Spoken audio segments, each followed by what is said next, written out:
Sir 8,575 पोस्टें थी, इन्होंने वो पूरी फिल नहीं की हैं सर।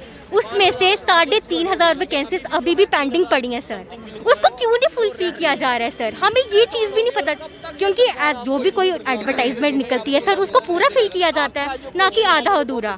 सर ये 3,000 फैमिलीज़ का सवाल है सर, 1,000 फैमिलीज़ का सवाल है, और ये एम्प्लॉयमेंट हमारे जम्मू कश्मीर के लिए बहुत ही ज़्यादा ज़रूरी है। अभी चेयरमैन का इंटरव्यू आया था, उन्होंने कहा था जो 3,000 पेंडिंग वैकेंसी है उसमें ना लीगल इशू है, लेकिन ये जो लीगल इशू है ये इनका लीगल इशू बनाया हुआ 1/4 रेशो का, क्योंकि एक पोस्ट पे इन्हें 4 बंदे लेने थे। लेकिन जब इन्होंने 36,000 की लिस्ट निकाली उसमें पहले तो नाम रिपीटेड थे और दूसरा उसमें ग्रेजुएट भी थे। तो जब इन्होंने इसको एलिमिनेट करके देखा तो 9500 बंदे निकले उसमें टोटल कैंडिडेट। इन्होंने ये चीज़ नहीं सोची कि उनकी फैमिली सफ़र करेगी, हर चीज़ सफ़र करेगी। इन्होंने सिर्फ ये चीज़ सोची कि हमें अपने वोट्स चाहिए बस, और कुछ भी नहीं सोचा। हेलो फ्रेंड्स, आज की इस वीडियो में हम डिस्कस करेंगे जेकेएसएसबी क्लास 4 के बारे में।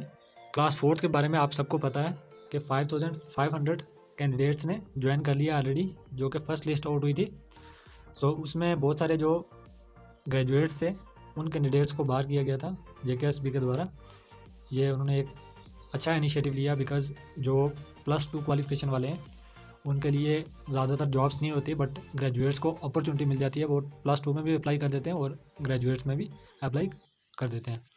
सो इसलिए जेकेएसएसबी ने क्लास 4 के लिए 12th पास कैंडिडेट्स जो हैं उनको एलिजिबल रखा था। मिनिमम क्वालिफिकेशन 10th रखी थी और मैक्सिमम क्वालिफिकेशन 12th रखी थी।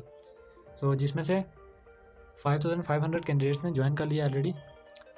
सो 3,000 प्लस सीट्स अभी बची हुई हैं, लेफ्ट आउट है। सो इसमें क्या बहुत सारे कैंडिडेट्स ऐसे हैं कि जो हमने प्रीवियस वीडियो बनाई थी उसमें बहुत सारे कमेंट्स आए थे कि सर बहुत सारे ग्रेजुएट्स ऐसे हैं जिन्होंने ऑलरेडी ज्वाइन किया हुआ है, यानी कि फर्स्ट लिस्ट में बहुत सारे ग्रेजुएट्स ऐसे हैं जिन्होंने ज्वाइन किया बट उन्होंने फेक एफिडेविट बनाया है। बट उसके बारे में मैं कुछ नहीं कह सकता, मुझे इतनी इन्फॉर्मेशन नहीं है कि किस कैंडिडेट्स ने अपनी आइडेंटिटी छुपाई है, किसने नहीं छुपाई है। सो मैं ये मानता हूँ कि बहुत सारे कैंडिडेट्स ऐसे हैं जो कि ग्रेजुएट हैं, बट उनकी ग्रेजुएशन जो जेकेएसएसबी ने फॉर्म की लास्ट डेट रखी थी उसके बाद ग्रेजुएट हुए हैं, वो एलिजिबल हैं, वो ग्रेजुएट्स एलिजिबल हैं। जिनकी ग्रेजुएशन पहले हो गई थी, क्लास 4 की जो लास्ट डेट थी उससे पहले हो गई थी, वो कैंडिडेट्स एलिजिबल नहीं थे। अगर उसमें से किसी ने ज्वाइन किया है देन वो वेरिफिकेशन वगैरह हो जाएगी, मतलब कितने टाइम तक छुपा सकते हो आप। सो कहीं ना कहीं वो बाहर हो जाएंगे, बट मुझे नहीं लगता कि इतने ज़्यादा कैंडिडेट्स ने ज्वाइन किया होगा। कोई 100 में से एक होगा जिसने ज्वाइन किया होगा जो रिस्क लेगा। बट अनएम्प्लॉयमेंट आप देख रहे हो कितनी ज़्यादा है, तो रिस्क ले ही सकते हैं, उसके बारे में हम कुछ नहीं कहेंगे।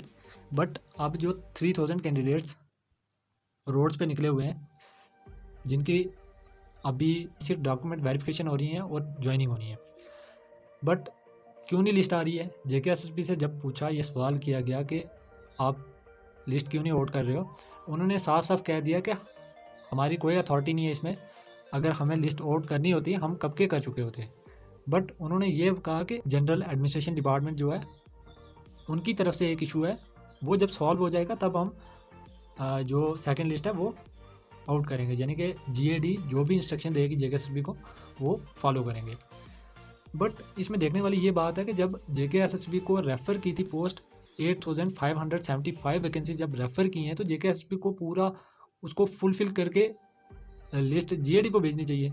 बट उससे पहले क्या होता है कि 5,500 प्लस कैंडिडेट्स को ज्वाइन करते हैं और 3,000 समथिंग जो पोस्ट है वो वैकेंट बच जाती हैं, तो कहते हैं कि जेकेएसएसबी की इसमें कोई अथॉरिटी नहीं है, आप जीएडी के पास हो, जीएडी का इशू है।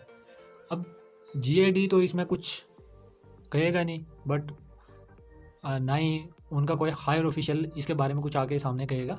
बट अब कैंडिडेट्स ने क्या किया, कैंडिडेट्स जो है वो सड़कों पे निकले हुए हैं, प्रोटेस्ट आए दिन हमें देखने को मिल रहे हैं।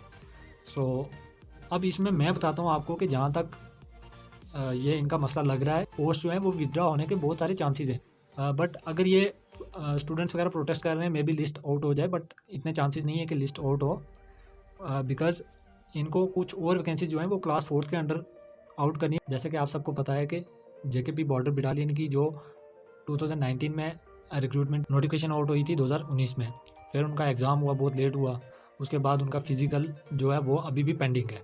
अब उनको गवर्नमेंट की तरफ से ये कहा गया है कि अब हम जो है आपका फ़िज़िकल नहीं करेंगे, बिकॉज़ हमें और पोस्ट जो है वो एडवर्टाइज़ करनी है। जब वो कैंडिडेट्स फॉर्म फिल करेंगे, रिटन एग्ज़ाम देंगे, उसके बाद वो फिज़िकल की स्टेज तक पहुँचेंगे, तब आपका और उनका फ़िज़िकल एक साथ होगा। उनका ये मसला है। अब कहीं ना कहीं ऐसा लग रहा है कि ये जो सेम प्रोसीजर है वो JKSB क्लास 4 के कैंडिडेट्स के साथ दोहराया जा रहा है। अभी कुछ ऑफिशियल तो नहीं है, बट ऐसा ही कुछ देखने को मिल रहा है। जैसे कि इन्होंने JKSB कह रहा है कि GAD के पास जाओ, GAD कह रहा है हमें नहीं पता है। सो इसमें यही देखने को मिल रहा है कि और पोस्ट आने वाली हैं। आप सबको पता है कि 18,000 प्लस जो वैकेंसीज़ हैं वो आउट होने वाली हैं। अब उसमें से कितनी आउट होती हैं कितनी नहीं होती हैं वो JKSB या JKPSC जाने। इसमें मसला ये है कि जो क्लास 4 के कैंडिडेट्स हैं उनको ये कहा जाएगा कि जो न्यू रिक्रूटमेंट हो रही है उसके साथ ही आपकी भी काउंसलिंग होगी, यानी कि जो नई रिक्रूटमेंट होगी उनका एग्ज़ाम होगा और उसके बाद वो जब लिस्ट आउट होगी उसके साथ साथ आपकी लिस्ट आउट होगी। सो काउंसलिंग एक टाइम पे होगी। नंबर 1 पे ऐसा लग रहा है कि ऐसा बोल सकते हैं, बट 50% चांसेस हैं, बट 100% ये चांसेस हैं कि वो सीधे सीधे जो पोस्ट हैं वो विड्रा कर सकते हैं, बिकॉज उनके पास अथॉरिटी है। वो कहेंगे हमें कैंडिडेट्स की ज़रूरत नहीं है, सो इसलिए हम पोस्ट को विड्रा कर रहे हैं। जैसे कि बहुत सारी पोस्ट आउट होती हैं और उसके बाद उनका रिटर्न एग्ज़ाम वगैरह होता है। सो जब कैंडिडेट्स की ज्वाइनिंग का टाइम आता है तब तक बहुत सारा टाइम बीत चुका होता है, तो जो डिपार्टमेंट है वो मना कर देता है कि हमें अभी कैंडिडेट्स नहीं चाहिए। सो फिर कैंडिडेट्स जो हैं वो प्रोटेस्ट वगैरह करते हैं। सो कोई हल निकलता ही नहीं है। सो अभी क्लास 4 के जो कैंडिडेट्स हैं आप देख रहे हो, JKSB क्लास 4 के कैंडिडेट्स प्रोटेस्ट कर रहे हैं और JKP बॉर्डर बटालियन वाले भी प्रोटेस्ट कर रहे हैं। पुलिस क्या कर रही है, उनको गाड़ियों में भर भर के वहाँ से लेके जा रही है पुलिस स्टेशन वगैरह। सो मतलब जितने कैंडिडेट्स नहीं होते हैं उससे ज़्यादा पुलिस होती है। आपने कल का देखा होगा प्रोटेस्ट जो विक्रम चौक में हुआ था, वहाँ पे पुलिस कितनी ज़्यादा थी और कैंडिडेट्स कितने कम थे। सो आप देख सकते हो कितनी ज़्यादा पावर है। सो यहाँ पे प्रोटेस्ट वगैरह आप नहीं कर सकते। सो अगर मैं ये नहीं कहूँगा कि आप जाके प्रोटेस्ट वगैरह करो, बट आपको जो करना है आप कर सकते हो, बिकॉज आपके लिए ये फाइनल चांस है। बिकॉज 3,000 वैकेंसीज कम नहीं होती हैं। बहुत सारे कैंडिडेट्स ऐसे हैं जो कि जिनके लिए ये जॉब बहुत ज़रूरी है और मेरिट भी इसमें बहुत कम आने के चांसेस हैं, बिकॉज बहुत सारे ग्रेजुएट्स अभी भी सेकंड लिस्ट में आएंगे, वो भी बाहर हो जाएंगे। सो मेरिट बहुत कम होगा। वेटिंग लिस्ट में बहुत सारे कैंडिडेट्स आएंगे, लगभग मेरिट 30 से 25 के बीच में चला जाएगा जो कैटेगरी वाले हैं, और बाकी जो ओपन वाला है ओपन 40 के अबव ही रहेगा। कुछ केसेस में मे बी उससे कम हो जाए, बट 40 के अबव ही रहेगा। हम ओवरऑल बात कर रहे हैं, किसी पर्टिकुलर कैटेगरी की बात नहीं कर रहे हैं। अगर आपने डिटेल में कट ऑफ के बारे में देखना है तो हमारी प्लेलिस्ट बनी हुई है, वहाँ पे आप जाके देख सकते हो। उसमें हमने ऑलरेडी वीडियोस अपलोड की हुई है कि कौन सी डिस्ट्रिक्ट का क्या कट ऑफ रह सकता है एक्सपेक्टेड। सो फर्स्ट लिस्ट में क्या था और सेकंड लिस्ट में क्या रहेगा। सो अब आप अपने हिसाब से देख रहे हो, कमेंट सेक्शन में कमेंट करके बताना कि आप क्या सोच रहे हो। ये वीडियो बनाने का यही मोटिव है कि बहुत सारे कैंडिडेट्स अभी मिसगाइड है, कि उनको पता ही नहीं है क्या चल रहा है, क्या मसला चल रहा है। सो कैंडिडेट्स कोई रियासी से, कोई डोडा से, कोई पुंछ से, कहीं से भी आके यहाँ पे प्रोटेस्ट कर रहे हैं। सो उनकी हालत को समझना चाहिए, JKSB को, गवर्नमेंट को समझना चाहिए। सो उनको एक प्रॉपर वे में गाइड करना चाहिए। अगर नहीं निकालनी है सेकंड लिस्ट तो भी बताएं क्या रीज़न है, और अगर निकालनी है तो कब निकालनी है ये एक कंफर्म डेट बता दें।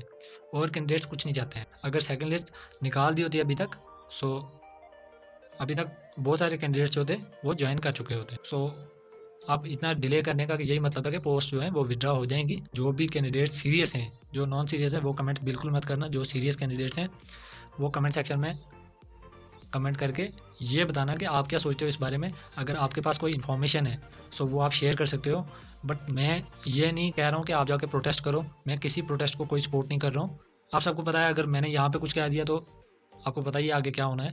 आप आपस में कम्युनिकेट कर सकते हो। बहुत सारे कैंडिडेट्स ऐसे हैं जो के चाहते हैं कि सेकंड लिस्ट आए, बट उनको कैंडिडेट्स नहीं मिल रहे हैं कि हम किसके साथ कम्युनिकेट करें। सो इस वीडियो के थ्रू आप कम्युनिकेट कर सकते हो, कमेंट सेक्शन में कम्युनिकेट कर सकते हो। हमारा ग्रुप बना हुआ, वहाँ पे जाकर कम्युनिकेट कर सकते हो। डिस्क्रिप्शन बॉक्स में लिंक मिल जाएगा।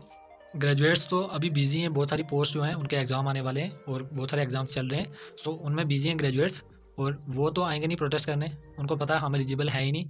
जो +2 वाले हैं, जिनकी क्वालिफिकेशन +2 है, मिनिमम 10th है, आपके लिए ये लास्ट चांस है कि अगर सेकंड लिस्ट एक बार आउट होगी फिर उसके बाद वेटिंग लिस्ट भी आएगी, सब कुछ होगा, बट अपने एफर्ट डाल सकते हो। अगर एक बार ये नोटिफिकेशन आ गया कि पोस्ट विड्रॉ हो गई है, फिर आपको पता है कि इतना ईजी नहीं होगा सेकंड लिस्ट को आउट करवाना या ऑर्डर को री इशू करवाना। हमारी तरफ से जो भी एफर्ट्स होंगे वो हम पूरे डालेंगे, बट आप अपनी तरफ से जब एफर्ट करोगे तभी आपको कुछ मिलेगा। अदरवाइज़ अगर घर में बैठ के ये वीडियोज़ वगैरह देखते रहोगे क्या हो रहा है क्या नहीं हो रहा है, सो वो उससे कुछ नहीं होने वाला। सो सेकंड लिस्ट वगैरह कुछ नहीं मिलेगी आपको, सीधा मिलेगा एक ऑर्डर मिलेगा कि जो कैंडिडेट्स ज्वाइन करके ऑल द बेस्ट, और जो घर में बैठे हैं उनके लिए पोस्ट जो है वो विड्रॉ कर दी गई है, नए से एग्ज़ाम होगा। सेकंड लिस्ट के बारे में कौन सा कैंडिडेट क्या सोच रहा है उसके बारे में डिस्कस करो, और जो फालतू कमेंट्स वगैरह है वो नहीं करना प्लीज़। सो ये थी आज की वीडियो, चलिए मिलते हैं नेक्स्ट वीडियो में। Till then bye bye, love you all, thank you so much for watching till here.